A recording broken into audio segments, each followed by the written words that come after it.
Тарих бит ул нигездә язылган әйбер. Һәм язылып ниндидер ябык киштәләрдә ята торган әйбер. Шулай бит. Бүгенге көн күзлегеннән чыгып караганда бу татарча әйтмешлек преступление.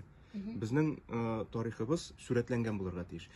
Берникадәр дәрәҗәдә юлчы тапшыру ул документалистикада. Әйтик, мәсәлән, менә без ниндидер авылга барып кайтабыз икән, аның булган мәгълүматларын, фактларын, риваятларын җыеп бер 26 минутлык тапшыруга туплыйбыз икән. Ягъни бу тапшыру нәрсә? Бу авылның менә 2021 елга хәтле булган бөтен тарихын, кызыклы әйберләрен видео аркылы теркәп кую. Әлбәттә, безне бик күп чакыралар. Ләкин без Альберт берәү, мин берәү дә ел дәвамында әлбәттә без бик күп йөри дә алмыйбыз. Сез физик рәвештә дә физик рәвештә җитешеп булмый. Ягыннан да бит инде ул барыбер. Бу ансы да бар. Чөнки ничек 10 километр ерак киткән саен безнең финанс чыгымнар арта. Ансы билгеле. Бүгенге көндә бәяләр югары, шуңа күрә чыгымнар да. Юл чыгымнары ул безнең әйтик 3тән 2 өлешне алып тора. Һәм ничек ярак киткән саен, ярар, ансы мөһим әйбер түгел, анда инде безне җирле төбәкләрдә дә каршы алучы һәм берникадәр ашаучы белән ярдәм итүчеләр бар. Ансы мөһим түгел, ярар. Аларга рәхмәт. Ләкин менә мөмкин кадәр авылларның тарихын сурәтләп, аларны киң җәмәгатьчелеккә җиткереп каласы иде. Чөнки чынлап та татар авылларының гаять тирән һәм кызыклы тарихы бар. Әйтик, бер авылда нинди генә катлам кешеләре яшәми. Ул бер генә авыл ул. Ләкин аның мишәр очы булырга мөмкин, типтәр очы булырга мөмкин, казаклар очы булырга мөмкин. Һәм нәселләр дә төрле. Алар хәзер гасырлар дәвамында инде бер-берсе белән бәйләнеп тә киткән. Менә ул гаять кызык әйберләр. Күп авыллардан бик кызыклы шәхесләрнең эзләрен күрергә мөмкин. Бу шулай ук кызыклы һәм без моны күрсәтергә тиеш. Бу бит безнең халкыбызның гомум байлыгы. Ул авыл тарихы бер кичкенә генә авыл тарихы түгел ул.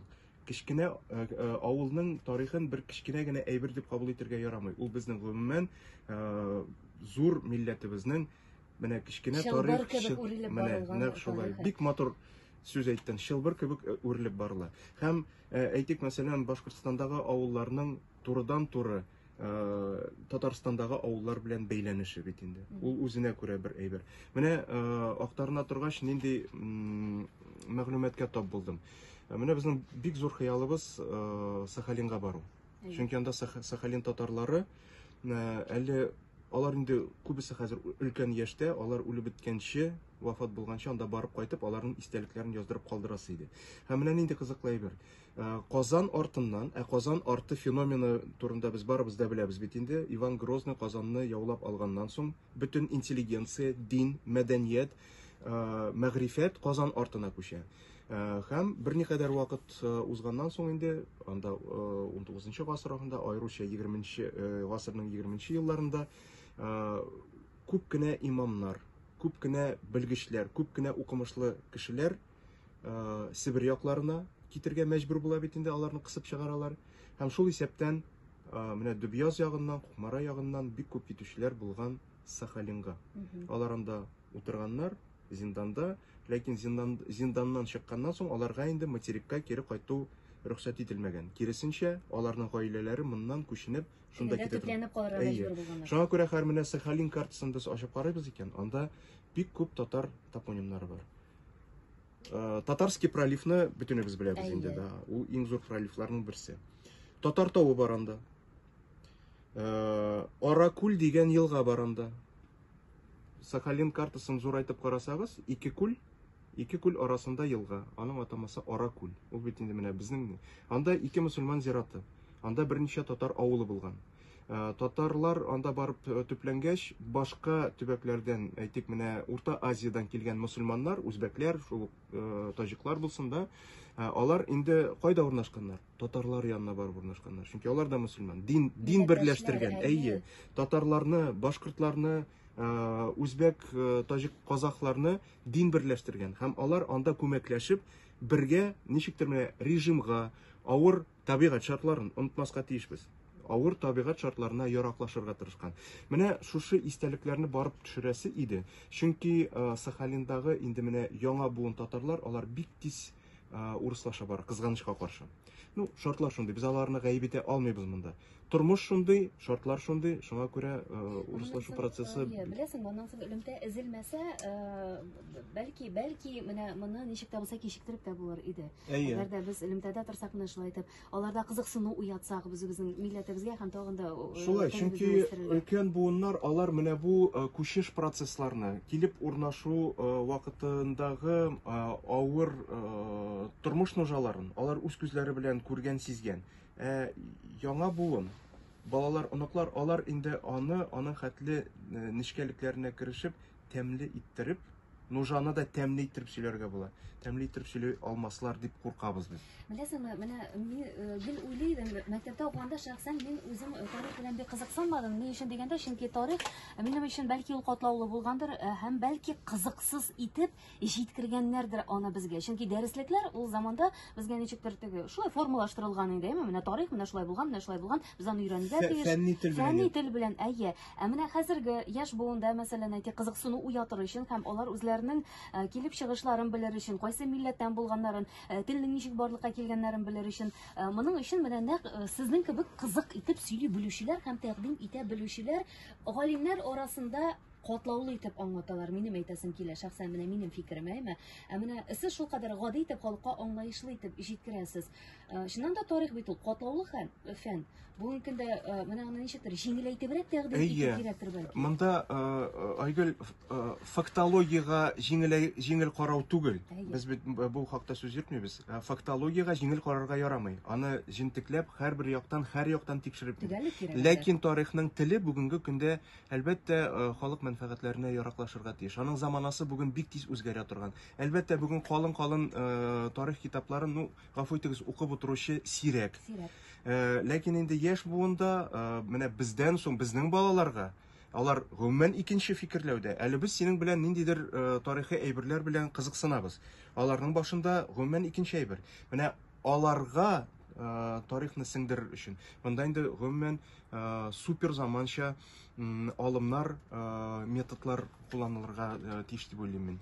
Башкортстан галимнәре кабиләнең нинди нигездә формалашуын билгели башлады соңгы вакытта. Әлбәттә, кабер ташларына нигезләнеп риваятләр барлыкка килә башлады. Риваят бит инде ул шәхсән минем өчен ул уерма ниндидер әкият кенә. Менә бу мәсьәләгә. Былина дип әйтелгән. Бу очракта фикерең. Ну, кабер ташлары безгә тарихны укыткан устазларыбыз әйтәләр, тарих белән кызыксынасы икән, ну, кабер ташлары ул тарихның кайбер серләрен ачып бирергә менә дигән чыганак дип әйтәләр иде. Әлбәттә, кабер ташлары ул кызыклы. Без әйтик, теләсәң инде авылга килеп керү белән нигездә зиратка керми калмыйбыз. Чөнки зиратларда саклана, чынлап та бик кадерле һәм күп мәсьәләләрне шишә алырлык яки дәлилли алырлык истәлекләр. Шулай да кабер ташлары белән генә монда шикләнеп бетеп булмый. Монда инде әлеге дә баягы архивларны өйрәнергә кирәк, җентекләп, чөнки менә сез Башкортстан дип әйттегез бит. Без Мәтәү Тамак дигән бер авылда булдык. Менә сиңа бер аерым ачык бер мисал. Мәтәү Тамак авылында булдык. Татар авылы бу. Татар авылы. Гомер-гомертен татарча сөйләшәләр, татарча фикерлиләр, татар газет журналларын укыйлар, татар җырларын җырлыйлар. Ул Туймазы районына керә бугай ул. Карамалы Гөбәй авыл советына карый, әйе, Мәтәү Тамак. Безнең авылга килеп төшкәнне белгәч, Туймазыдан дәррәү кубып 3 абзый, алар хайран, улы яшьтә шәҗәрәләрен тотып, безнең белән күрешергә, сөйләшергә кайтып җиттеләр. Бу теге алдан сөйләшкән, планлаштырылган әйбер түгел. Без авылда төшереп йөрибез. 3 абзый кайтып төште бит шәҗәрәләрен тотып. Буларның икесе туганда түгелме? Ләкин алар гомертен бала чактан бергә үсеп, уйнап, аунап үскән кешеләр. Икесенең кулында Башкирцы дигән шәҗәрәдә Башкирцы дип язылган. Башкирцы. Берсенеке татар. Сез җан исәп алу вакытында кем дип языласыз? Ну, икесе әйтә инде. Ну, менә безнең хәзер документта Башкирцы дип язылгач, без башкорт дип язылабыз инде. Шәҗәрә буенча. Килеп чыгыш буенча, Башкирцы. Ләкин монда бер кичкенә генә әйбер түгел инде, ул зур әйбер, ләкин бик игътибарга лаеклы әйбер. Башкирцы бу очракта бу бит милләтне аңлатмый. Башкирцы милләт түгел. Башкирцы ул сословие дип әйтәбез инде, катлам. Һәм менә монда күрәсең кайсыдыр моментта буталчылык или аңлашылмаучылык килеп чыгып, башкирцы булган татар кешесе Башкорт язылырга мәҗбүр була. Мәҗбүр була, әйе. Менә мондай әйберләрдә бар. Шуңа күрә документларга менә бу Төркия барганда менә бу вакытта. Төркия барганда, әлбәттә, Индус абый Тагыров әйтмешли, әгәр дә синдә татар каны ага икән, син инде берничек тә башка милләт булып языла алмыйсың. Татар, син татар. Нижгарда булсаң да, Ульянда булсаң да, Ырымбурда булсаң да, каныңда татар каны икән, димәк без татар. Ләкин аннан соң кеше арасында шундый фикер туа, без ничек алабыз, хакимият дәрәҗәсендәге сәясәт бу дигән ниндидер менә шундый фикер туа, чынбарлыкта халык бит ул үз язмышын үзе билгели. Билгели, ансы шулай. Ләкин инде әгәр дә без Казан татарның мәркәзе икән, без барыбер дә Казанда, Казан татарларында, менә башка төбәкләрдә сибелеп яшәүче татарларга карата ниндидер бер программа дип әйтим ул. Реаль эшли торган программалар булырга тиеш. Кыягазда гына түгел.